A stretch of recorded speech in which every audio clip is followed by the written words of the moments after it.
empiezo como la vez pasada agradeciendo nuevamente la invitación. Es para mí un placer hablar con todos ustedes, todo lo que es la gente del servicio de cirugía del Austral. Así como la charla la semana pasada fue más relacionada con un tema patológico especial, y esta voy a tratar de hacerla para que sea más divertida, pero está con un concepto, tiene un concepto diferente, es acerca de justamente toda la tecnología, todas las cosas nuevas que tenemos. Son cosas muy lindas, sí, sin duda. Son cosas muy caras también. La pregunta sería, ¿es útil? ¿Realmente cambia los resultados? ¿Puede cambiar el workflow de manejo de nuestros pacientes? O sea, ¿podemos realmente crear una nueva cirugía con todo esto? Bueno, esto podemos tratar de explicarlo durante la charla en este tiempo. Tiene bastantes slides, o sea que espero no aburrirlos demasiado. Igual como la vez pasada, cualquier pregunta o lo que sea, por favor me paran y lo charlamos y lo discutimos. Cuando hablamos de tecnología en el mundo quirúrgico específicamente, nos referimos a un montón de cosas. Una de las cuales es todas las tecnologías que llaman de inmersión, que son las tecnologías de realidad aumentada hasta realidad virtual, y lo que más se utiliza en la actualidad, que es la unión de las dos, que es la realidad mixta. Cuando hablamos de realidad, y esto lo llevamos a las cosas más comunes, la realidad aumentada, en realidad vemos las fotos digitales y las cosas que podemos cambiar los colores y todo para mejorar los resultados. Al otro extremo, la realidad virtual, que son principalmente los jueguitos los videojuegos de VR virtual, donde uno se pone los anteojos y puede escuchar y todo, ve un mundo que no existe en realidad. Y en el punto medio de las dos cosas vemos, por ejemplo, el Pokémon Go, que uno puede ver a través del teléfono la realidad, un poco aumentada realidad, y le agrega componentes virtuales, que es el cosito ese, el Pokémon que aparece en el medio. A nivel medicina, yo les diría que en realidad aumentada es cuando pones imágenes sobre el paciente o mejorás ciertas imágenes que uno tiene. La realidad virtual principalmente sola se utiliza para entrenamiento, todavía es algo bastante inicial, lo estamos haciendo unos prototipos sobre eso, y la realidad mixta es cuando utilizas las dos cosas, por ejemplo, guías de navegación específicas con realidad aumentada, etc. Un poco de esto es lo que yo les voy a hablar. Si bien les voy a comentar el trabajo nuestro en Buenos Aires y el trabajo en Estrasburgo, principalmente esta charla va a estar más relacionada con el trabajo en Estrasburgo y sobre todo con algunas investigaciones que estamos haciendo para poder llevar a la cirugía la tecnología. Arriba están viendo un par de operaciones más percutáneas o percutánea laparoscópica, y abajo cirugías más laparoscópicas con algún componente percutáneo menor.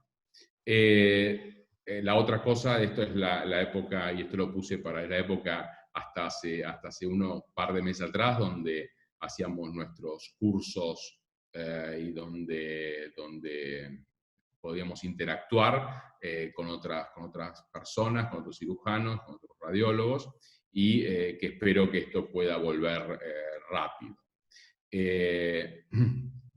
También, justamente por todos los adelantos estos que están habiendo, a veces, si esto pasa, es algo muy común, los adelantos van más rápido que las mismas personas, que los mismos médicos.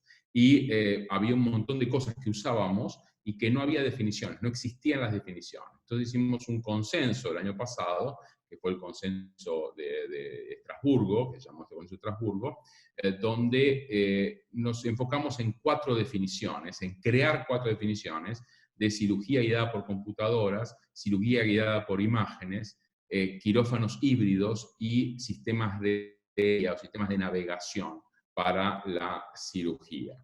Este es alguno de las personas que estuvieron en el consenso: Nick Botey del MD Anderson, Martin Smith, el presidente del IHPBA, David Geller, cirujano hepático laparoscopista de Nueva York, Guido Costamagna, bueno, diversos referentes Lee Armstrong, etcétera, y bueno, los más conocidos, Edgardo Serra, Mariano Palermo, etcétera, referentes dedicados a todo lo que es las nuevas tecnologías. No los voy a aburrir con las 4 definiciones, no teman, solamente voy a hablar sobre una de ellas, que creo que es un poco la madre de todas las demás, que es la cirugía asistida por computadoras. La idea de la cirugía asistida por computadoras es no solamente usar toda la información tecnológica disponible para mejorar nuestras posibilidades y skills quirúrgicos, sino para algo más que eso. Y esto es lo que lo hace interesante. Es para aumentar, para volvernos, en cierta manera, digamos, super cirujanos, para aumentar la captación, el input, lo que recibimos, y eso específicamente es la cirugía guiada por imágenes, para aumentar la mentalidad, o sea, nuestra mente, la mente humana, y en eso es el proceso, la cognición, y que es principalmente usar inteligencia artificial para nuestra práctica quirúrgica. Y por último, aumentar la ejecución, hacer que nuestras manos sean mejores, más hábiles, y eso principalmente es la evolución de la robótica. Todo esto compone lo que es la cirugía asistida por computadora, donde la cirugía guiada por imágenes es solo la primera parte, es la captación principalmente, mejorar, aumentar nuestros sentidos. Es la que más está desarrollada de las 3, es en este punto, principalmente se divide en 3 cosas, 3 ventajas que tenemos durante la cirugía. Uno es aumentar el espectro, y la mejor definición, la más fácil de esto, es el crecimiento del ICG, de lo que es el verde indocianina, donde nosotros podemos ver cosas que nuestros ojos no podían ver. Podemos ver cambios durante la cirugía, por ejemplo, podemos ver si en una hernia atascada que estamos operando, retirar durante la laparoscopía el atascamiento y por ICG poder ver si realmente la circulación es buena o no, más allá de ver si está moradito o no está moradito. Entonces, claramente esto tiene implicancias fenomenales por todos lados. Nosotros lo usamos específicamente en hígado porque, bueno, como ustedes saben, a mí me gusta más todo lo que es hígado, biliar y páncreas, pero tiene implicancias por todos lados. La segunda cosa que tenemos buena con esta tecnología de cirugía por imágenes es aumentar la resolución.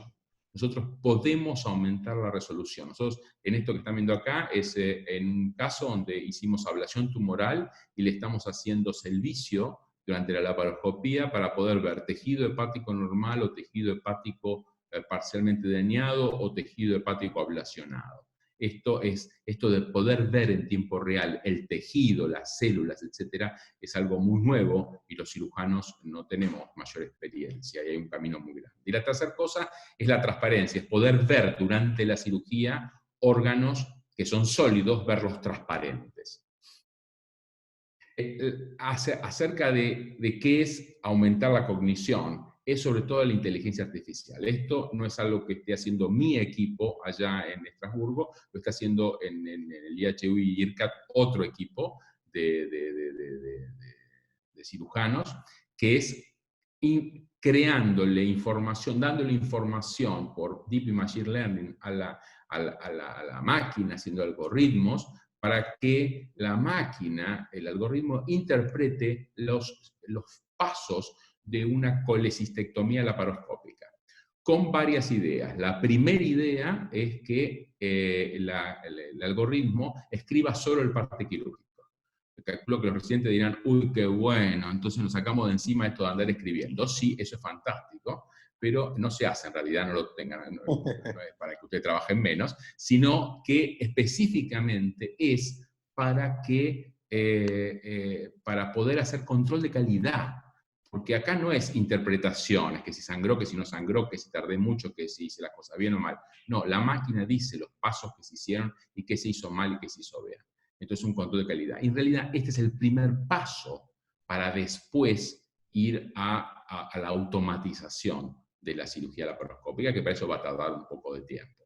Esto lo está manejando una serie de gente dentro IRCAD, IHU, IQ, etcétera, ingenieros, cirujanos. Dentro de los cirujanos está trabajando mucho un ex-fellow, Cristian González, de Venezuela, que es un super capo en todo esto y realmente están desarrollándolo muy bien. Este es uno de los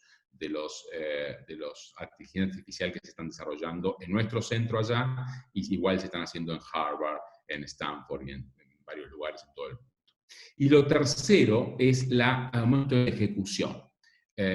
Acá, como ven, en ninguno de los lados está el Da Vinci clásico. Arriba está uno de nuestros fellows, Alain García, que junto con Juan Verde, que uno es más capo que el otro, se pelean para ver quién es más inteligente de los dos, y que Alain es el que más se ocupa de la parte robótica. Él es instructor de robótica también en Estrasburgo, aparte es un trabajito que tiene aparte de trabajar con nosotros, y que creo que para nosotros es muy útil, y con el nuevo equipo de Da Vinci, de Monotrocar. Después están viendo al lado un equipo de robótica para percutánea y abajo un equipo de robótica para endoscopía. Esto lo está desarrollando el de endoscopía, lo está desarrollando la profesora Silvana Peretta, que es una persona sumamente inteligente y hábil, y tiene una frase que yo ya se la copié, que es: el futuro de la cirugía será flexible y robótico. Acuérdense esta frase porque yo creo que va a ser buena. Pero bueno, hablemos un poquito de hoy. Bueno, esta es una imagen de hoy, es una imagen de estos días. Es un paciente que está, en este caso con una investigación, que estamos poniendo una aguja en un paciente para hacerle una ablación percutánea. Fíjense el nivel de la calidad de la tomografía computada. O sea, a este nivel estamos hablando de tomografías computadas en este momento en el centro nuestro en Estrasburgo. Tengo una pregunta para esto, ya que voy a hablar bastante de ablación, y te pido, Facu, que puedas anotar. Si yo les dijera, ¿quiénes de ustedes creen que en 5 años, no 50, no 10, en 5 años, el gold estándar de tratamiento de un tumor, ya sea primario o metastásico de hígado, va a ser ablación tumoral y no resección quirúrgica? Levante la mano el que cree que va a ser el gold estándar en 5 años. A ver.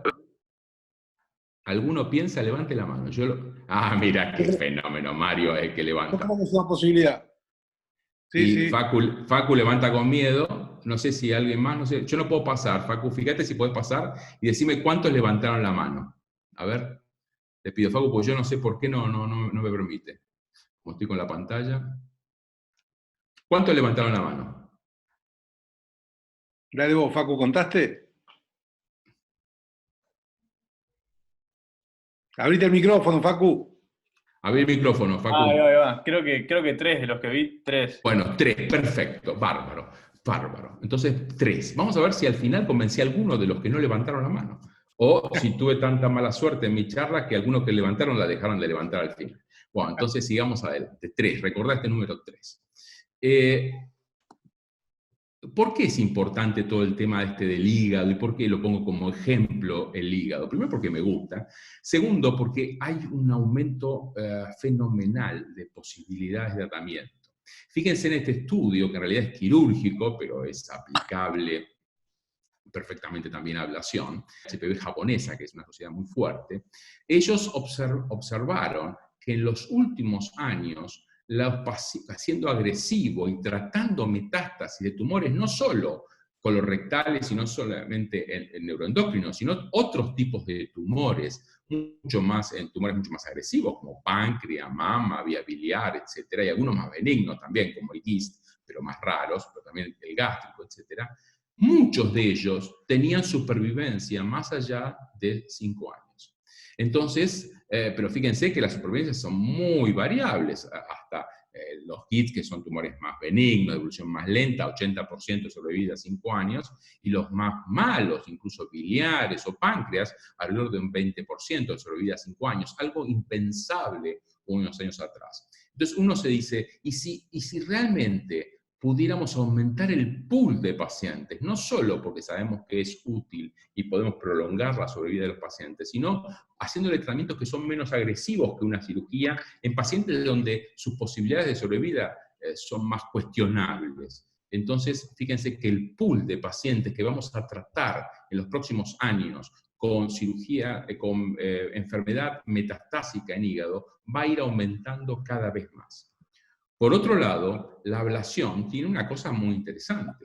Cuando hablamos de hepatocarcinoma y ablación tumoral, podemos ver que desde el 2014 y desde 2014 cada vez más, en Estados Unidos se hace más ablación que resección quirúrgica. Si cuando vemos estas tablas, por ejemplo en Europa, por ejemplo en Suecia, que es un país muy reglado, muy metódico, donde para absolutamente todo que se hace se documenta y se eleva al Ministerio de Salud de Suecia, ahí observamos que la ablación tumoral tiene más volumen en Suecia en los últimos años que el trasplante y la resección, ya sea abierta o laparoscópica, sumando todas juntas. Entonces, claramente la ablación está ganando en hepatocarcinoma, pareciera.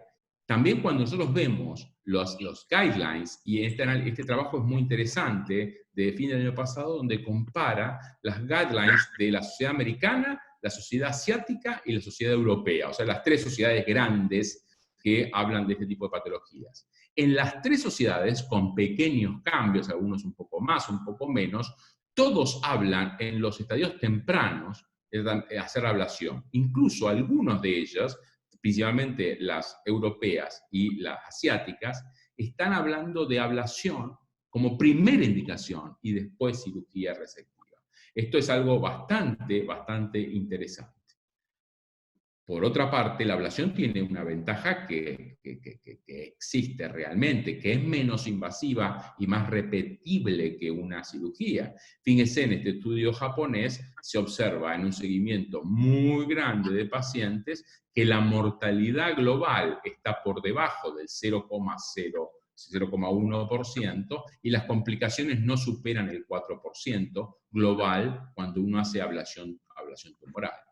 Por supuesto, cuando uno hace, y yo trabajo encima, recuerden la revista, es de Nature de este año, antes del COVID, porque ahora todas las publicaciones son de COVID, pero esta publicación es de antes del COVID, de Nature, del grupo de Retovale, que ya voy a hablar después de él.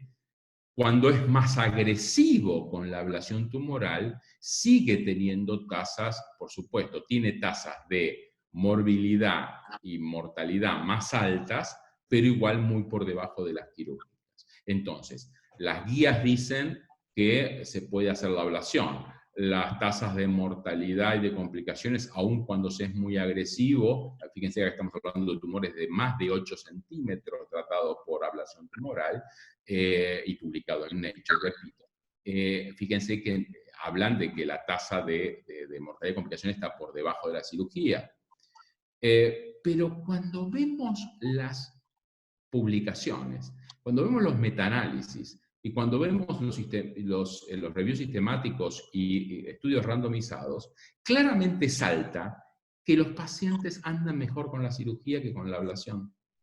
Y cuando pasamos a cáncer colorectal, también en la primera cirugía el 40% utiliza radiofrecuencia y en la segunda y tercera cirugía del paciente, que muchos de estos pacientes con metástasis de cáncer colorectal necesitan varias cirugías iterativas, llegan a valores muy altos de utilización de ablación tumoral. Se habla de radiofrecuencia porque un error muy común, sobre todo en los cirujanos, es que interpreta que ablación tumoral y radiofrecuencia son sinónimos. Ya vamos a hablar que en absoluto lo son. Entonces, en este concepto grande decimos, ¿qué pasa entonces en cáncer colorectal? Lo mismo que en hepatocarcinoma. Se utiliza cada vez más, pero los resultados, acá no hay randomizados, todavía no existe ningún randomizado publicado, sí, corriendo, pero no publicados de cáncer colorectal entre cirugía y ablación. Y vemos que los metaanálisis que hay, si bien no son muy buenos desde el punto de vista metodológico, hablan mejor que mejor es la resección. Y la pregunta es, ¿por qué esta dicotomía que cada vez lo hace más gente, aunque los resultados no sean peores? Aunque los resultados son peores. ¿Y por qué son peores? Son peores por esto.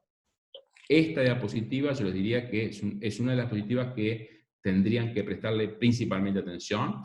Le agradezco al doctor Amílcar Álzaga que me la prestó, está elaborada por él, que en cáncer colorectal el 70% de las ablaciones publicadas son insuficientes. El margen, en algún lado tridimensional, tienen tumor. Y esto pasa en el 65% del hepatocarcinoma. ¿Qué significa esto? Que estamos haciendo las ablaciones a nivel mundial mal. La estamos haciendo mal. ¿Y por qué las estamos haciendo mal? Porque es muy difícil hacerlas, pero se piensa que es muy fácil porque es poner una agujita. ¿Por qué se las ponemos mal? Porque el tumor no es redondito como está en los dibujos de los libros. Y la ablación tumoral no es redondita o oblonga como dicen las compañías que venden los equipos. No pasa, no es así. Entonces nosotros tenemos que ser más agresivos y más precisos en la colocación de nuestras agujas. Y esto requiere tecnología. Esto no puede ser, yo tengo mucha experiencia, yo lo hago de taquito, yo soy macho argentino. Bueno, no funciona así. Hace falta tecnología.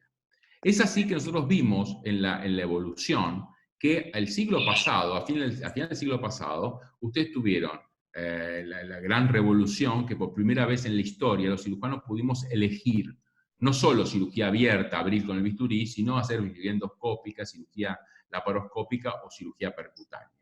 Doctor, una pregunta. Perdón, una pregunta. En el caso de los márgenes de los que estaba hablando recién, ¿cómo se haría esa evaluación de márgenes post-ablación? Ah, bueno, ahora te lo cuento después. Sí, muy buena pregunta, es esencial esa pregunta. Voy a dar algunos slides sobre eso. Ahora, en el siglo XXI, lo que tenemos es lo que es la cirugía principalmente guiada por imágenes, que es lo mismo que anterior, pero utilizando tecnología en cirugía laparoscópica, endoscópica y percutánea, y combinaciones más altas de las que había antes. Es así que lo hacemos, si se puede, en un quirófano híbrido, que les conté la vez pasada, un quirófano híbrido que pueda tener mucha tecnología de imágenes y de tecnología y de inteligencia artificial adentro del quirófano, y que nos permite no solo elegir por dónde entramos, sino planificar, localización del objetivo, navegar y tener control de resultados. El futuro de esto es poder pasar al próximo, que es la cirugía aumentada, y después a la automatización definitiva. ¿Qué significa en ablación elegir la herramienta que vamos a usar? Dos cosas. Primero, elegir el approach. ¿Lo hacemos percutáneo o laparoscópico? Y después, elegir el sistema de ablación. No puede decir, yo tengo un equipo de radiofrecuencia de ablación. Eso lo hacía yo en el año 99 cuando me compré mi primer equipo de ablación. Ahora, 20 y pico años después, 20 años después, realmente la cosa ha cambiado muchísimo. Acerca de la vía percutánea o laparoscópica, bueno, y la guía, o si es tomografía o ecografía, ustedes pueden usar una aguja, acá estoy usando un microondas, una aguja y una guía ecográfica solo en un tumor como están viendo acá, que lo veo perfecto, es chiquitito, pongo la aguja y quemo muchísimo más de lo que hay en el tumor. Entonces ahí quemé todo, rompí todo, entonces ahí sí, no me interesa el margen, no me interesa nada, porque como veo muy bien la aguja, veo muy bien el tumor, veo la aguja que está atravesando el tumor y tengo un poder de quemado muy grande en todos los planos, entonces este es uno de los raros casos donde puedo hacer con ecografía, sin tomografía, sin reconstrucción 3D y sin guías de navegación, en forma percutánea puedo poner la aguja. En algunos casos es más complejo y uno dice, entro por vía percutánea, entro por vía laparoscópica. Bueno, hay una serie de condicionantes sobre esto. Primero, ¿está pegado el intestino o no está pegado? ¿Está más central? ¿Está más periférico? El paciente tuvo cirugías previas. Por ejemplo, si está periférico, está en la surface del hígado, y el paciente no tuvo cirugías previas, que está todo pegado, etc., la verdad yo prefiero hacerlo en forma laparoscópica. Por el contrario, si está medial o si el paciente está más periférico, pero tuvo un montón de cirugía, y yo sé que uno va a estar horas liberando todo para poder llegar a ver el hígado, en ese caso, para todos estos casos, es preferible la vía percutánea. Fíjense, en este caso, donde el tumor era bastante periférico, nosotros lo hicimos, esto está hecho con Patrick, un caso en conjunto con Patrick Pessoa allá en Estrasburgo, lo hicimos en forma laparoscópica. ¿Por qué? Porque era más fácil, era más rápido y era mejor. Y le estamos poniendo 2 agujas, pues después les voy a contar que estamos poniendo bastantes agujas para quemar, porque somos agresivos. ¿Cuándo usamos técnica laparoscópica? En general es la excepción hoy, porque cada vez está aumentando más la vía percutánea. ¿Cuándo utilizamos vía laparoscópica? Cuando las lesiones están en la proximidad de órganos que podrían lesionarse durante la ablación, o sea que el tumor está cerca del colon, cerca del duodeno, etc. Entonces preferimos ver mejor. Cuando hay múltiples lesiones, más de 5, porque es más rápido, uno puede ablacionar hasta 10 tumores en una sola sesión, y los resultados oncológicos son iguales, pero tardás mucho tiempo si lo haces en forma percutánea, entonces conviene en forma laparoscópica. Cuando uno tiene que hacer una resección laparoscópica del tumor primario y también tiene una metástasis y lo va a hacer por ablación, ahí hace todo en forma laparoscópica. O cuando hace una resección hepática y simultáneamente va a hacer una ablación de una de los tumor que no lo va a resecar, ahí por supuesto se hace en forma laparoscópica, o en los rarísimos casos en la actualidad que es necesario adicionar algún diagnóstico laparoscópico, entonces ya que estoy con laparoscópico, laparoscopio lo puedo hacer. Pero cuando vemos cómo está aumentando a nivel global la vía laparoscópica, la vía percutánea, la vía abierta, se ve claramente que la percutánea está ganando y está aumentando. Un estudio todavía no publicado de Lane Anderson demostró que cuando ellos analizaban sus ablaciones tumorales por vía abierta o laparoscópica versus las ablaciones hechas en tomografía con 3D, con reconstrucción bien hecha, los resultados oncológicos de la vía percutánea hecha así eran mejores que los de la vía abierta o laparoscópica. Todo esto hace que el mundo está volcándose a hacerlo en forma percutánea la ablación y hacer excepcionalmente por vía laparoscópica. Realmente la vía abierta está en general disminuyendo mucho, salvo en los casos de combinación de grandes resecciones. Acerca de los sistemas que se pueden utilizar, son muchos más que estos 4, pero estos 4 son los que se utilizan en general en el hígado: radiofrecuencia, microondas, electroforación y crío. Crío, por supuesto, es frío. Yo le diría que en Oriente se usa más en hígado, en Occidente se usa poco para hígado. El IRI es electroforación irreversible. Esta electroforación irreversible no es ni frío ni calor, es electricidad, y está indicado en tumores que están cerca de estructuras vasculares que uno quiera preservar o cerca de la vía biliar. Es muy complejo hacerlo, ya les voy a contar. Y la radiofrecuencia y microondas utiliza movimiento molecular de las moléculas de diferente manera, de diferente manera, no interesa ahora para no hacerlo tan largo, pero esto da calor, esto aumenta el calor y destruye por calor. No los quiero aburrir sobre esto, solamente para decirles que ¿cuál hay que usar? Los que más se usan es radiofrecuencia y microondas. Ahora está un poco más de moda utilizar microondas. Bueno, cuando uno utiliza microondas, el tema es que es más rápido. Yo se lo digo, sí. Interrumpo un minuto, que queda un minuto, así que después renuevo la charla, lo mando por WhatsApp. Listo, fenómeno. Perfecto. Digamos hasta que se termine.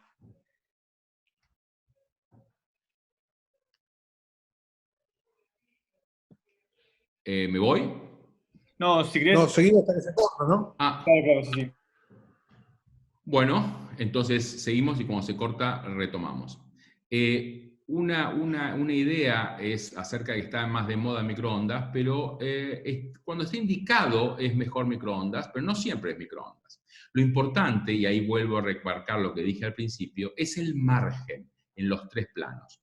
Fíjense en este esquema, en este trabajo muy interesante del grupo del Sloan Kettering de Nueva York, es donde ellos compararon radiofrecuencia y microondas, y vieron que cuando no dejaban margen alrededor del tumor, la recidiva era del 100%, usaran radiofrecuencia o microondas. Cuando dejaban 1 centímetro alrededor del tumor, la efectividad era casi del 100%, la efectividad era casi del 100% cuando usaban radiofrecuencia y microondas. La diferencia entre radiofrecuencia y microondas es cuando dejaban menos de 1 centímetro. ¿Por qué? Porque es un poco más agresivo microondas. Esto, aparte, si están cerca de un vaso que no les interesa mantener, que se puede trombosar, hagan microondas, porque microondas es más efectivo. Pero este trabajo es muy claro respecto a los resultados. Si ustedes son agresivos con radiofrecuencia, incluso utilizan más de una... ¿Te puedo hacer una pregunta, Mariano? Dale, dale. ¿Qué haces, Andrés? Escucha, para el páncreas, o sea, ¿tiene alguna utilidad la radiofrecuencia? Yo me imagino para el margen posterior, ¿viste? Del proceso uncinado. Sí. Si se pusiera quemar ahí, yo no sé qué penumbra tiene. Se puede hacer, a ver, microondas, la respuesta es no hacer en páncreas. Radiofrecuencia es más cuestionable. Si vos preguntás, mi opinión es que no hay que hacer radiofrecuencia en páncreas, porque hay muchas complicaciones. Lo que se está haciendo ahora es electroforación irreversible en páncreas, en forma abierta, laparoscópica o percutánea.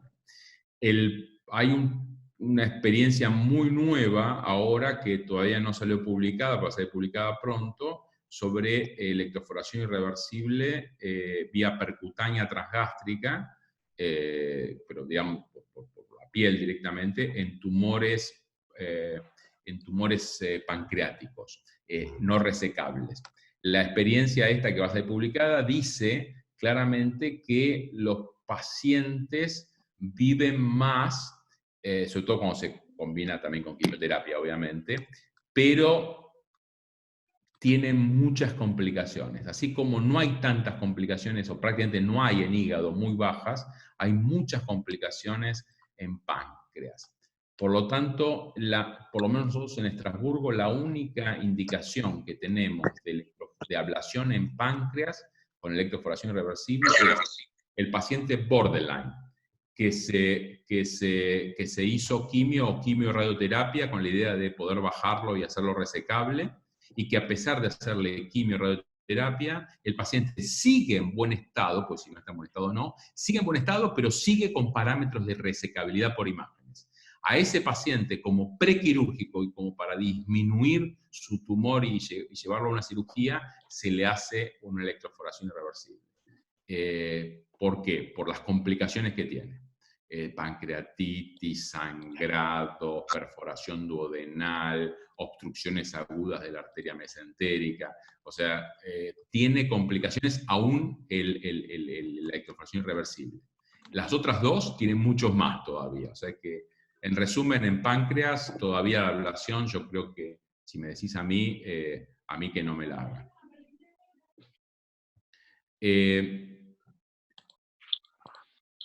Siguiendo con esto y volviendo al tema del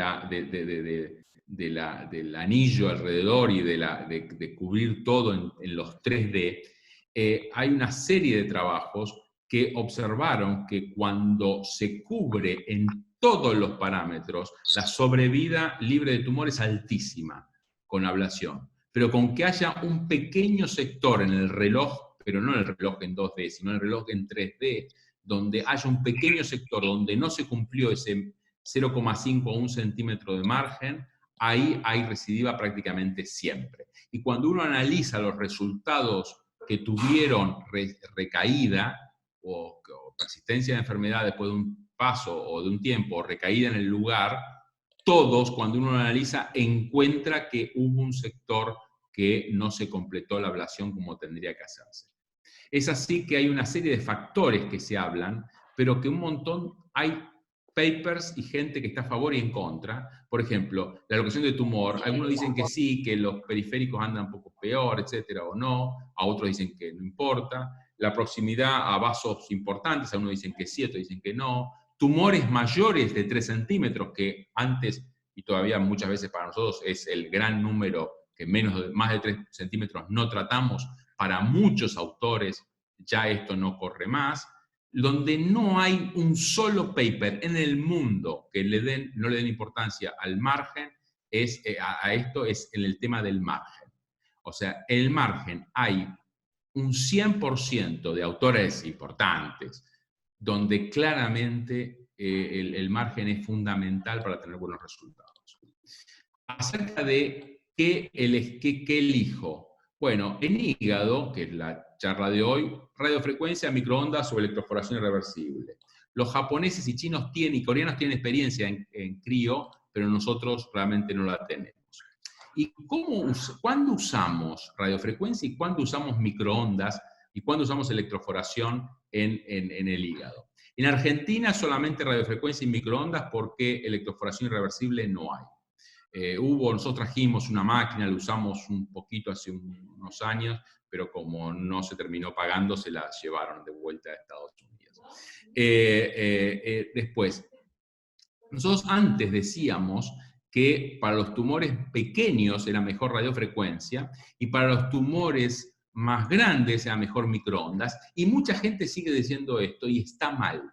Ahora cambiamos nosotros y decimos, para los tumores pequeños usamos microondas para con una sola aguja quemar, como les mostré en la primera foto por ecografía.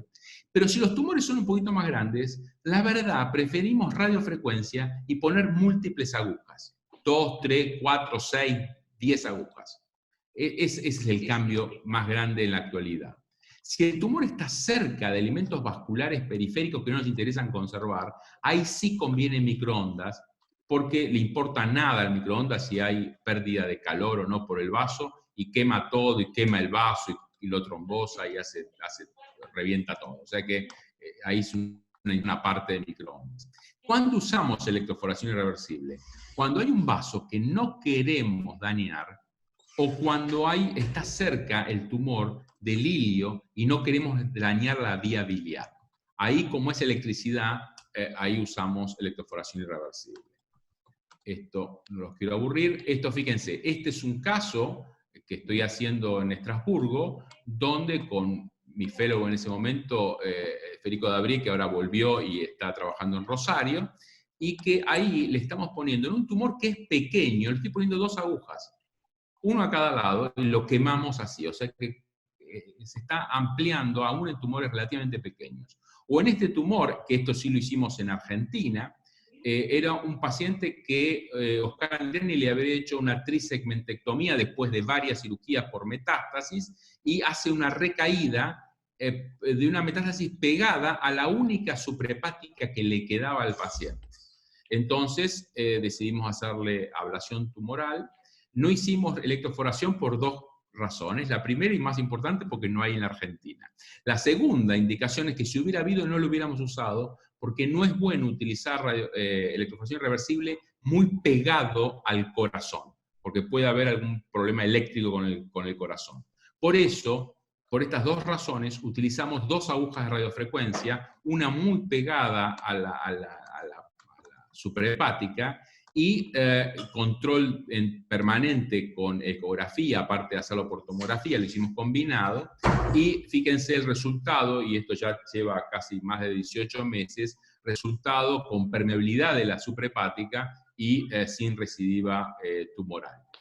Esto es el caso donde yo he colocado más cantidad de agujas, que he colocado 6 agujas simultáneas en un tumor de 4 centímetros, un poco menos de 4 centímetros y medio en el hígado. Pero a veces cuando uno utiliza, por ejemplo, electroforación irreversible, uno tiene, acá estamos haciendo una práctica en un animal, en uno de nuestros cursos, acá uno pone 2 como mínimo, hasta 6 agujas, pero es mucho más complejo porque acá encima las agujas tienen que estar a una distancia específica para que la máquina funcione, etc. El nuevo modelo de máquina es un poco mejor, la Angiodynamics, Angiodynamics es la única marca que existe para electroforación irreversible, pero realmente es muy complejo, por eso lo usamos muy poco en casos muy seleccionados, porque es muy difícil técnicamente de hacer. Este hombre, que es Retovale, que es tal vez la persona que tiene más experiencia en el mundo con múltiples agujas. Acá están viendo que pone 12, 15 agujas en tratar grandes tumores y con resultados oncológicos que le permiten publicar, por ejemplo, como le mostré antes, en la revista Nature. Yo le diría que recuerden el nombre de Retovale. Acá ven en este gran tumor todo el área alrededor, y esto, como me preguntaban cómo se sabe el resultado, uno puede saberlo haciendo un estudio inmediato y con fusión de imágenes para decidir y ver resultados. ¿Cómo planificamos nosotros los procedimientos? La gente planifica un fin de semana, cuando podíamos usar los fines de semana para salir de nuestras casas, pero no planifica cirugías complejas. Y estas ablaciones son cirugías complejas. No nos equivoquemos, no pensamos que por poner una agujita es fácil. Primero, es muy bueno hacer reconstrucciones 3D y poder hacer segmentaciones y nuevas segmentaciones, porque la segmentación de Queneau, y eso podemos charlarlo después al final, era una cosa muy linda en 1953, pero no es aplicable hoy. Uno con diversos programas, ese es el programa que utilizamos, Visible Patient, que utilizamos allá en Estrasburgo, pero hay muchos, uno puede realmente ver el tumor y si el tumor realmente está en el segmento o está en intersegmentos, como en este caso que está en intersegmentos. Esa es la planificación que hacemos unos días antes. En el día del procedimiento, nosotros hacemos una planificación, y acá está uno de nuestros fellows haciendo la planificación antes de empezar la ablación, donde hacemos la planificación para poder ver por dónde vamos a entrar, por dónde, que no vamos a tocar ninguna estructura en ningún momento, que vamos a entrar por donde queremos y la aguja va a quedar en el lugar donde queremos. ¿Por qué? Porque la planificación está muy ligado con las guías de navegación. El otro problema que tenemos es que cada vez estamos tratando tumores también más pequeños, que se ven por resonancia o se ven por tomografía con contraste, pero no se ven por tomografía sin contraste o por eco. Entonces, antes era muy fácil, porque los tumores eran enormes, pero ahora que son chiquititos es muy difícil localizarlos. Y esto pasa también en cirugía colónica y en muchos momentos, donde realmente, sobre todo porque no estamos tocando, sino estamos haciendo desde afuera, desde la laparoscopía, desde la robótica o de la percutánea, no estamos tocando. Entonces, entre que son chicos y no podemos tocar, a veces es muy difícil localizar nuestro objetivo. Para eso hay diversos trucos. Un truco, y esto es acá en Argentina, donde tenemos menos tecnología, en ablación, ponemos un marcador, un pedacito, se llama fiducial, que es una especie de, no sabría decir la traducción exacta, pero es una marca que se coloca, y después chequeamos, por ejemplo, en este paciente que se veía por contraste, pero no sin contraste, entonces lo marcamos, chequeamos y decimos sí, de la marquita que le puse, un poquito para abajo y para la derecha. Acá después le hicimos la ablación, y en el control al año sin tumor. Pero la marca le sigue quedando, le va a quedar de por vida. La otra cosa, a veces hay que hacer las marcaciones, o el tumor se ve, por ejemplo, un neuroendocrino se ve solamente por PET, pero no se ve por tomografía o resonancia. Entonces, bueno, a veces hay que marcar, volver a hacer un PET y volver, entonces, una vez que está relacionado con esa marca y el PET, uno apunta.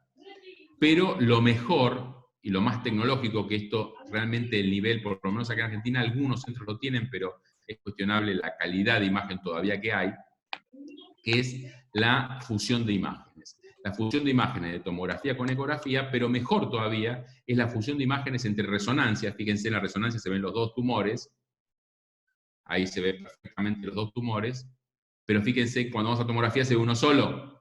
Bueno, entonces si fusionamos las imágenes, y como nosotros vamos a trabajar en tomografía, no en resonancia, esta fusión nos permite ir a apuntar target que no estamos viendo. O sea que hoy, en la actualidad, decir que para poder operar hay que ver, ya no aplica en todos los casos. Sistemas de navegación, hay algunos que tienen las máquinas, que son los Needle Guidance, otros que son las guías de navegación óptica, que es lo que más se utiliza en este momento. Esto se llama Casination, que es uno de los 2 o 3 más usados a nivel mundial, es una empresa suiza. Este era un paciente que tenía 3 hepatocarcinomas, uno de los cuales se veía por eco y tomo, y 2 se veían solamente por resonancia, con fusión de imágenes y todo. Acá lo que estoy haciendo es poniendo microondas, porque eran tumores chiquititos, entonces le hice microondas. Y fíjense, en uno de los 3, que era el que se veía por ecografía, le puse por la máquina que la máquina me dice, entre por acá, angulación esto, profundidad esto. Uno la única inteligencia que tiene es que apretar la aguja a los centímetros que le dice la máquina, y fíjense, cuando chequeo por ecografía, la aguja está exactamente en el centro del tumor. Entonces realmente es muy difícil no tener los mejores resultados cuando uno tiene esta tecnología. Pero ahora la evolución de la tecnología es utilizar guías electromagnéticas. Acá estamos viendo estas guías electromagnéticas que permiten ver el objetivo y ver cómo va entrando nuestro target, que es la aguja, hasta el objetivo que uno quiere. Pero esto se vende, y esto es muy útil, sobre todo, para guía laparoscópica, donde creo que los sistemas de navegación electromagnético tienen una gran utilidad, es para cuando uno lo hace en forma laparoscópica. Porque no sé ustedes, pero realmente poner una aguja, y miren que yo pongo bastantes agujas porque me gustan, poner una aguja adentro de un hígado a través de un traductor laparoscópico es muy complejo. Pero cuando uno utiliza un sistema de navegación como este, es el Imprint de Medtronic, uno pone el sistema, pone la aguja y realmente el sistema lo va guiando y realmente la aguja queda entonces en el lugar que uno quiere. O esto, que es otro caso que hicimos con Patrick Pessot, donde utilizamos todo. Utilizamos la guía electromagnética, la realidad aumentada, múltiples pantallas para ver. Entonces, por una pantalla vemos la ecografía como hacemos siempre la ecografía, y por al lado hacemos una combinación de realidad aumentada de una tomografía más la ecografía más realidad aumentada. A eso le hacemos que los tumores están en color verdecito lindo, y a eso le agregamos una guía electromagnética para poder apuntar la aguja. Es mucho más fácil. ¿Es perfecto? No. Tiene algunos problemas que después les voy a contar. Pero realmente es un paso fenomenal. Control inmediato de resultados. El control inmediato de resultados hoy en general en el mundo se hace por fusión de imágenes. Acá están viendo el resultado después de fusión de imágenes. Nosotros estamos haciendo una serie de estudios de investigación en animales donde estamos utilizando otras cosas. Estamos utilizando resonancia, estamos utilizando elastografía, estamos utilizando Doppler, todo por vía laparoscópica. En general usamos más la guía laparoscópica, aunque también la percutánea. Y fíjense, interesante, este paciente tenía un vaso que estaba cerca. Este paciente, este caso, habría que haber hecho, esta investigación, habría que haber hecho una radiofrecuencia, una microondas, por el vaso que estaba, pero utilizamos radiofrecuencia. Y cuando utilizamos radiofrecuencia, lo que se ve en la elastografía que ven abajo, rojo la zona donde está quemado, y fíjense en azul donde está el vaso, donde no se quemó.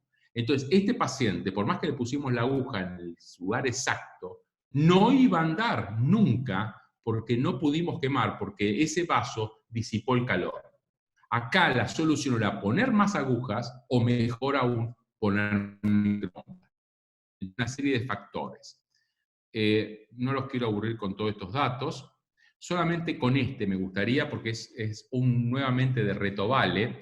Retovale tiene un trabajo publicado en Hepatology en diciembre del 2018, donde fíjense que en casi 100 pacientes donde iban a ir a trasplante hepático porque tenían hepatocarcinoma, él les hizo ablación tumoral, después el paciente fue a trasplante, y con el hígado explantado se le hizo anatomía patológica exhaustiva para ver si la ablación había sido efectiva o no.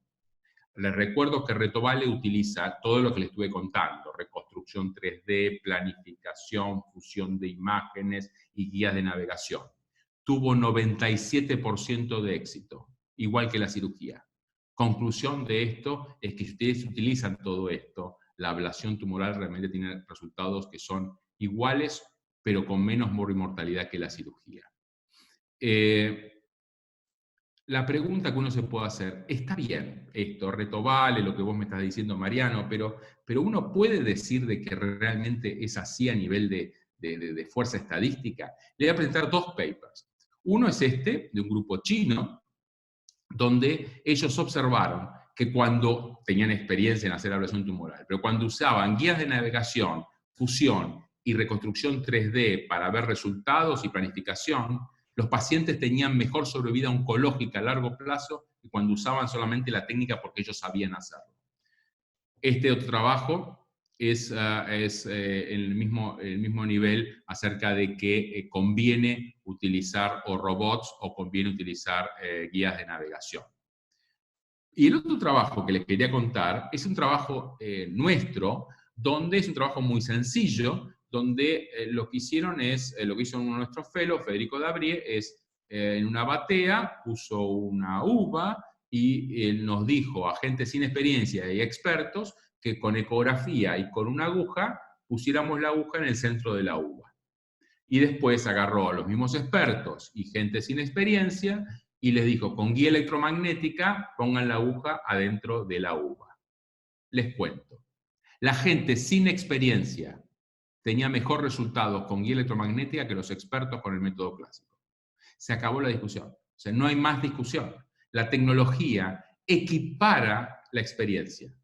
Lo que también es interesante, y es para darnos un poco de mérito a los más viejos, que los expertos con tecnología estuvieron mejor que los expertos sin tecnología y estuvieron mejor que los beginners con tecnología. O sea que la experiencia sigue teniendo utilidad, pero realmente la tecnología equipara la experiencia. Para ir terminando sobre ablación, el tema de ablación, yo les diría que las ventajas, una ventaja que no es importante, pero hay que tenerla presente, es que los pacientes se van en un 90% entre el día que se hizo la ablación o el día siguiente. Es una ventaja relativa, es económica, no es una ventaja social, pero no es oncológica.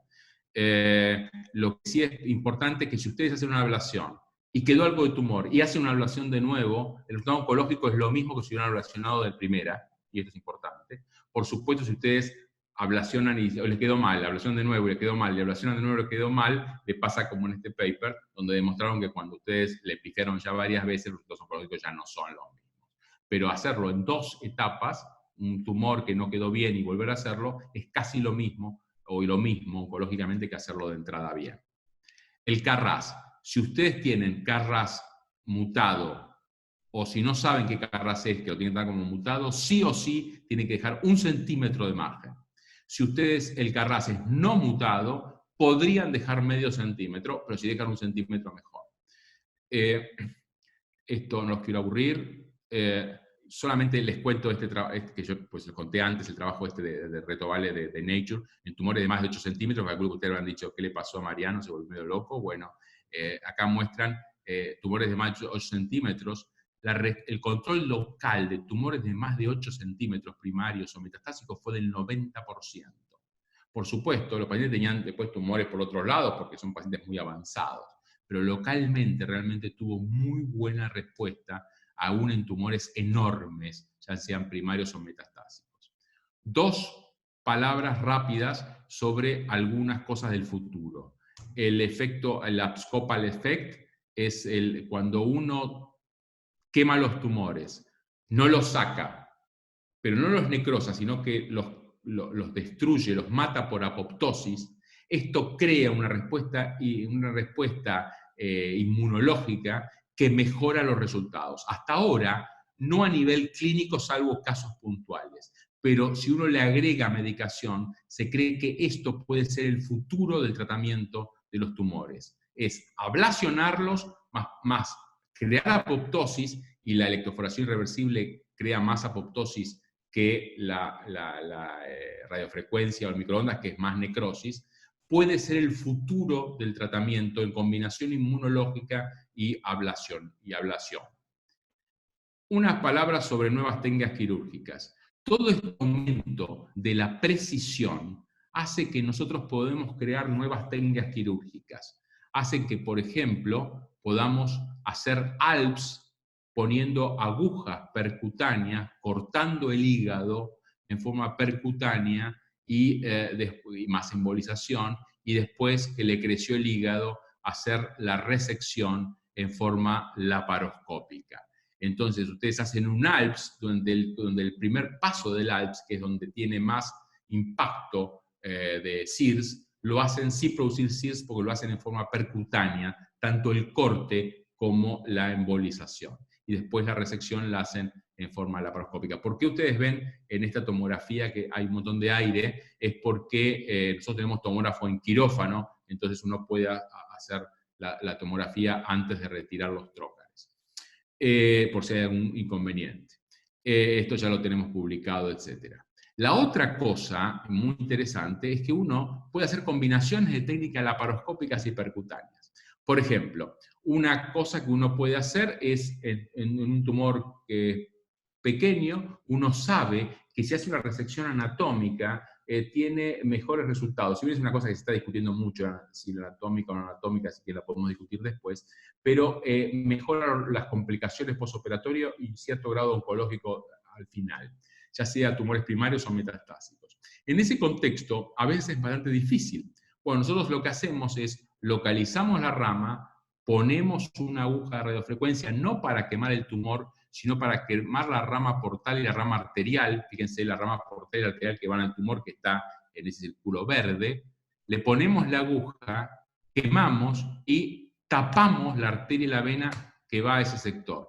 Cuando terminamos de hacer eso, le ponemos los trócares, le ponemos verde indocianina y vemos el segmento subsegmento, no solo a nivel de la superficie hepática, sino cuando vamos cortando en todos sus niveles. Entonces uno puede hacer resecciones segmentarias o subsegmentarias realmente muy precisas, tomando sí o sí el tumor, sin necesidad de ser gran expertos y pudiéndolo hacer en forma laparoscópica. Es algo bastante interesante, son estas nuevas técnicas que uno puede hacer, esto es lo mismo en otro caso, son estas nuevas técnicas que uno puede hacer utilizando tecnología, quirófanos híbridos y combinación de técnicas percutáneas endoscópicas. Es una nueva cirugía. No quiero aburrirlos con todo esto, solamente unas palabras sobre el futuro. Todo lo que les conté no es el futuro, todo lo que conté es el presente. Son cosas que se hacen hoy.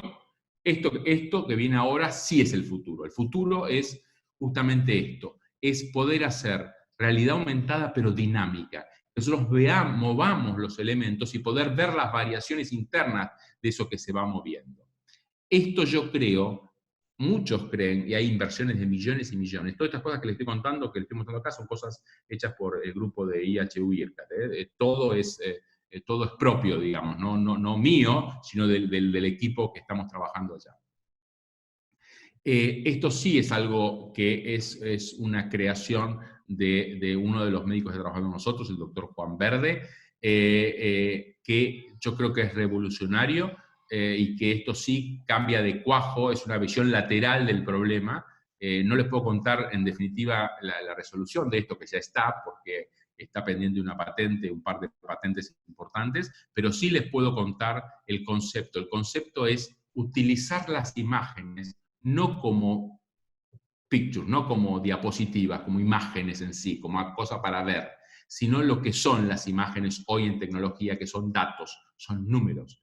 Entonces, si uno utiliza esos números, puede cambiar el concepto, y ese concepto, el nombre que le hemos puesto, en realidad que le ha puesto Juan, y que ahora ya el grupo lo toma como propio, como son estas cosas, es Surgeomics, que es como radiomics, como un montón de cosas que se están utilizando hoy. Esto es utilizar la tecnología, utilizar todo el componente de datos para la cirugía.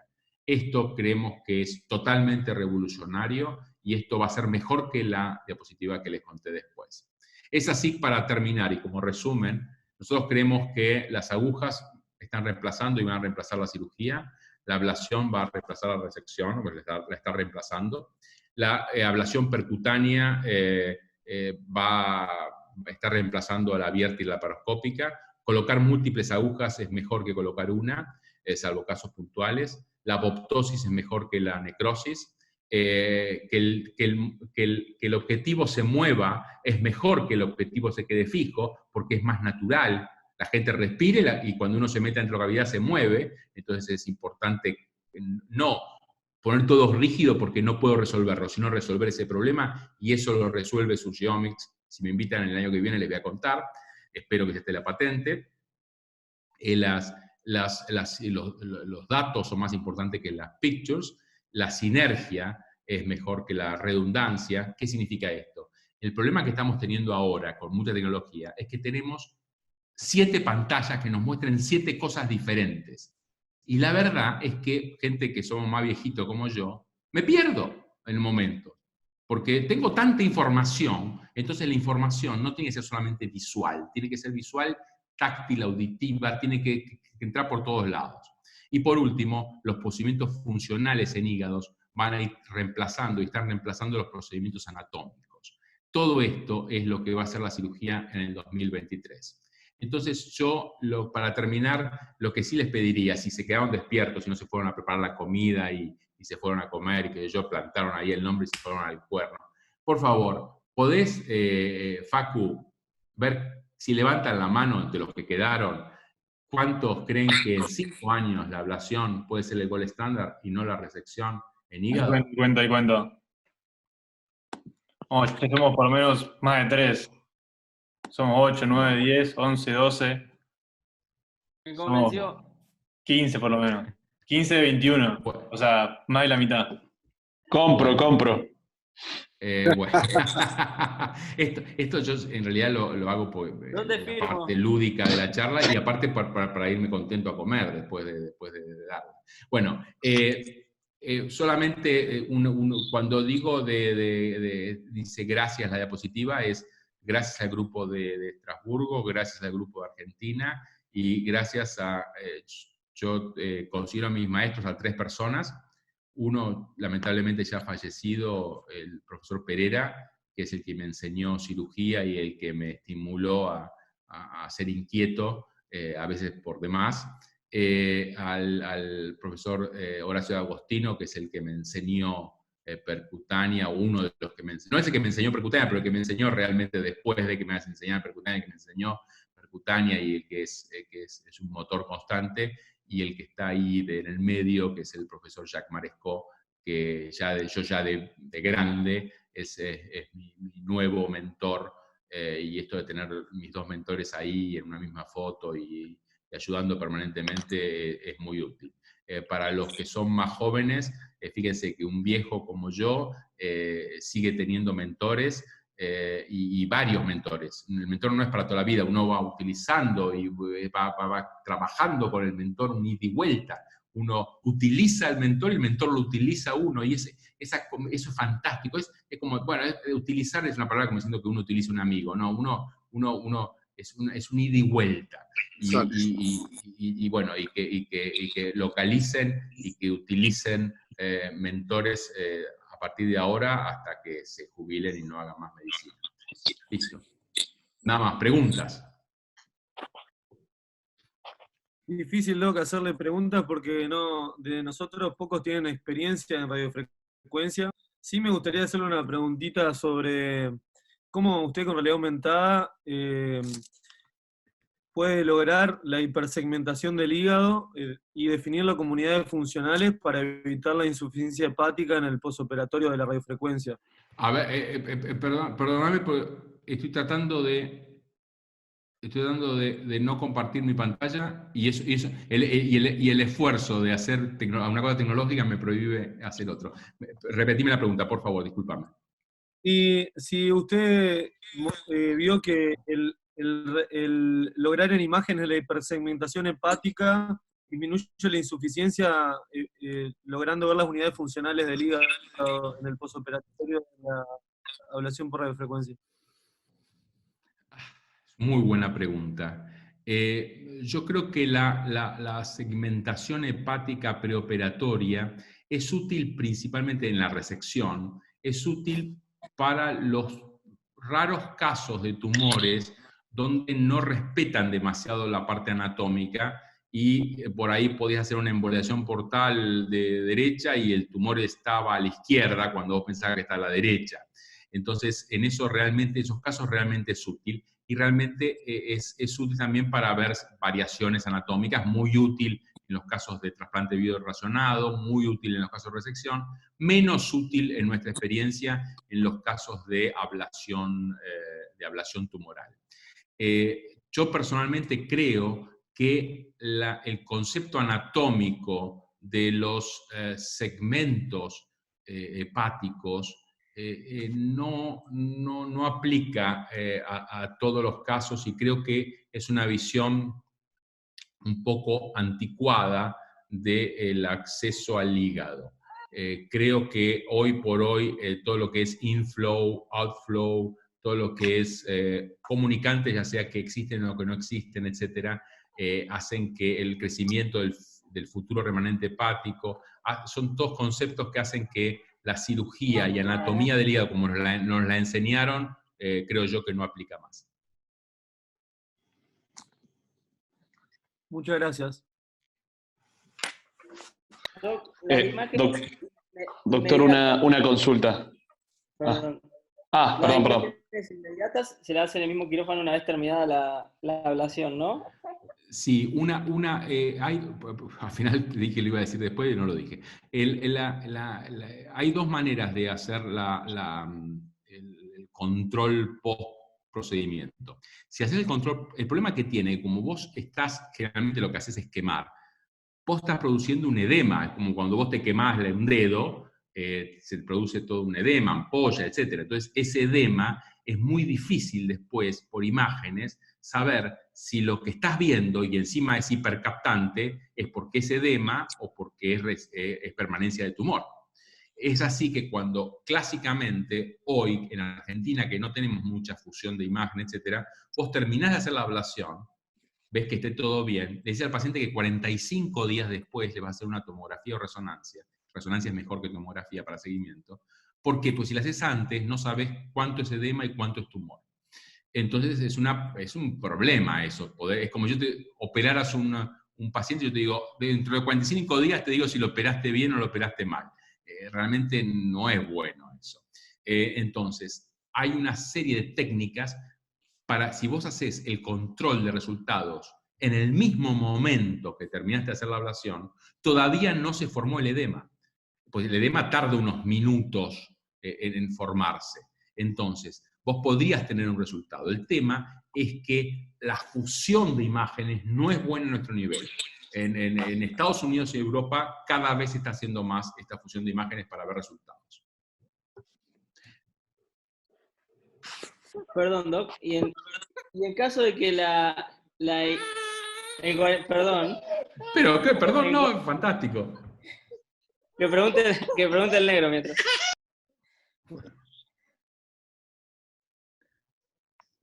No, de hecho mi pregunta era exactamente eso, es el control post-ablación y a qué se le podía reprochar este porcentaje de error que se ve y que repercute después en la recurrencia y nada, me lo acaba de contestar así que... Sí, yo creo que primero es que no ponemos la aguja donde creemos que le estamos poniendo. Segundo es que no tenemos una idea real del tumor en 3D y cómo quedó la aguja y cuánto quemó. Por eso poner más de una aguja yo creo que mejora claramente los resultados también, aparte de la planificación y las guías de navegación. Y tercero es que no hacemos control de resultados inmediatos. Entonces, no vemos al tumor muchas veces, no sabemos dónde estamos poniendo bien la aguja y encima no hacemos control de resultados y a pesar de todo eso, los resultados son casi equiparables a cirugía. Imagínense cuando empecemos a hacer la cosa bien. Claro. Perdón, Sí. una aclaración, queda menos de un minuto, si quieren, o si tenemos más preguntas, hacemos otra, si no, como quieran. No, yo creo que es una buena cosa para que no siga hablando yo, o sea, que se acabe, que Don Zoom decide que se acaba. Bueno, Yo quería hacer un comentario. Bueno, Mario. No, como quieras, Juan, dale, como quieras. Metele, Mario, si querés hacer un comentario. No, yo simplemente, Mariano, primero que nada, agradecerte esta charla, por sobre todas las cosas, porque para la audiencia que hoy, digamos, tenés, creo que hay un montón de mitos y conceptos que por lo menos la mayoría de nosotros nos vamos a ir pensando y replanteándonos. Me impresionó mucho los trabajos de Reto Vale, que vos decís, sobre todo cuando hace la hepatectomía del hígado y ve que en los hígados resecados prácticamente no tiene enfermedad residual. Y por sobre todas las cosas el mensaje a la gente joven de todo lo que hay, que está cambiando a pasos agigantados la evolución, y donde fundamentalmente hay lugar para todos, ¿no? Porque la cirugía convencional va después reemplazada por la laparoscopía, luego después por las agujas, y lo que hay es, lo que sobran en realidad tienen que ser ideas, los puestos se crean solos, ¿no? Entonces, por sobre todas las cosas, saber que la biología es inexorable y que el futuro, estas charlas son muy movilizantes. Yo realmente te agradezco porque es una fuente de No caigan los más jóvenes en, sí, qué lindo lo que presentó Mariano, pero eso es Francia, eso es Estados Unidos. ¿Sabes qué? En Argentina no tenemos ni gasas. Bueno, les cuento. Hace 30 años, cuando empezó la laparoscopía, Mario y yo escuchamos perfectamente la laparoscopía en Argentina. No tenemos ni gasas. 30 años después, seguimos sin tener gasas en los hospitales, pero todo en los hospitales públicos, pero hay laparoscópico por todos lados, porque la cosa pasa por otro lado, no es un tema económico, es un tema principalmente mental. Entonces, yo les diría a los que son más jóvenes que muchas cosas no van a llegar por plata y porque realmente ni vale la pena que vengan, pero otras van a venir. Pero el problema es que no caigan en manos de gente que no tenga la experiencia necesaria. Porque ¿saben qué? Una vez una discusión muy linda entre Tito Libraghi y Mazzaferro, Mazzaferro, un cirujano hepático y trasplantólogo muy famoso, y Tito Libraghi, el que empezó en el mundo con la ablación tumoral, percutánea, empezó con alcohol y después siguió con radiofrecuencia, qué sé yo. Y Mazzaferro le decía, no, la cirugía es mejor porque qué sé yo. Y Tito Libraghi lo mira, estoy discutiendo hace 20 años, lo mira y le dice, ¿sabes cuál es el problema, Vicente? El problema es que yo en mi vida me voy a hacer un trasplante hepático porque yo pongo aguja. Ahora, vos que haces trasplante hepático, vos decís, si yo hago trasplante hepático, ¿cómo no voy a poner una agujita? Y no la sabes poner, porque nadie te enseñó a ponerla. Claro, entonces, es si vos me decís cuál es el gran problema que tiene la ablación tumoral, que hacerla mal es fácil. Y entonces empezás en la cosa autocumplida, y bueno, recidivó, y bueno, el cáncer es así, la vida es así. Bueno, no, hay que hacer las cosas bien hechas. Hay que hacer las cosas bien hechas. Pero que va a llegar a Argentina, y ya llegó, pero que va a llegar de toda la tecnología que les conté, va a llegar. Inclusive, Mariano, un concepto que me parece importante es que los chicos que están en un hospital universitario y que, bueno, que con el tiempo se puede acceder a este tipo de tecnología, creo que es muy importante saber que los cambios lo que hacen es aumentar finalmente el pool de pacientes, y pacientes que no tenían un status performance para soportar una hepatectomía a cielo abierto pueden soportar la laparoscopía y mucho más las ablaciones. Y por otro lado, también luchar contra lo que son los grupos que tienden a tal vez tienen el sesgo de utilizar en cierta manera o proponer la terapéutica a los pacientes de acuerdo a la puerta que entran. Si entran por una puerta se hace una cosa y si entran por otra puerta se hace otra. Y eso creo que es el sentido crítico que debemos tener presente para trabajar en equipo poniendo al paciente delante de todo, ¿no? Totalmente. Yo, por supuesto, por un criterio de hacerlo más divertido a esta hora, me puse más en que se acabó la resección y qué sé yo, la ablación. En realidad no funciona así. Cada cosa ocupa un lugar y la resección ocupa un lugar, la abierta, la laparoscópica, en un futuro la robótica, la laparoscópica, digamos, acá no reemplaza, sino que complementa. Exacto. Totalmente. Yo, por ahí, para hacerlo más competitivo en la charla, le meto polenta, pero no funciona así. No funciona así. Totalmente de acuerdo. Bueno, no sé, ¿alguna otra pregunta? Sí. Yo tengo una preguntita más. Usted que es una persona que le gusta bastante, por lo que vi, romper paradigmas y ir en contra de lo habitual y demás. ¿Cómo hace en la práctica clínica diaria para proponer un tratamiento que tiene un nivel de evidencia bajo o es experimental, proponérselo a un paciente real con expectativas reales? ¿Cómo usted va a romper un dogma y pone a alguien abajo de la mesa? Muy buena pregunta, muy buena pregunta. Primero, la verdad es que excepcionalmente, acá en Argentina diría que no lo hago nunca, y en Francia, después te iba a decir cómo se hace. Acá no lo hago nunca. Yo, por ejemplo, he hecho radiofrecuencia del año 1999, hace 21 años, y he hecho percutánea desde el año 90.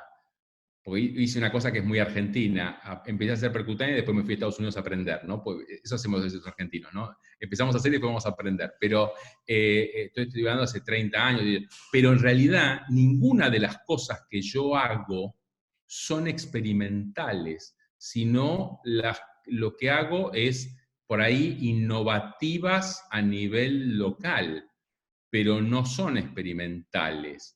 O sea, hacer un procedimiento percutáneo en el año 93 no era experimental, era enloquecedor en la Argentina. Yo me acuerdo que cuando yo era cirujano y fui a hacer una colectomía percutánea a un paciente que estaba hecho bolsa con una colecitis asintomática, una colecitis aitiásica, el terapista me dijo, no, a este por favor operalo, Mariano, porque está realmente muy mal. Y si había una indicación de hacer colectomía percutánea era esa.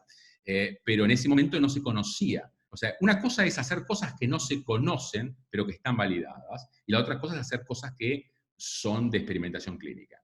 Esto en Argentina. ¿Qué pasa en Francia? En Francia yo trabajo en un instituto, el IHU, que tiene, la esencia es la medicina, la investigación translacional. O sea, hacer investigación, pero para poder ser aplicada rápidamente.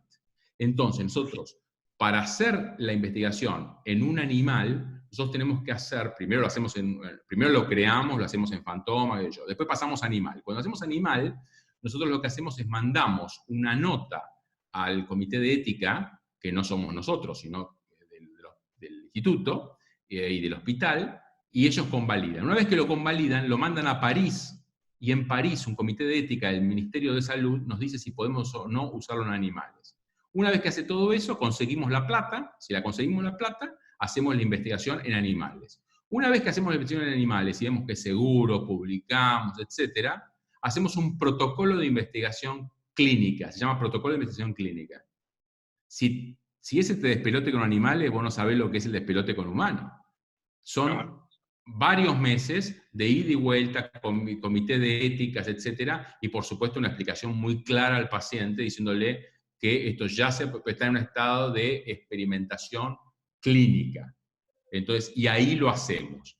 Es más, nosotros tenemos varios proyectos, corriendo, varios estudios, no solo nosotros, sino varias personas del IHU y del IRCAD, haciendo protocolos de investigación clínica.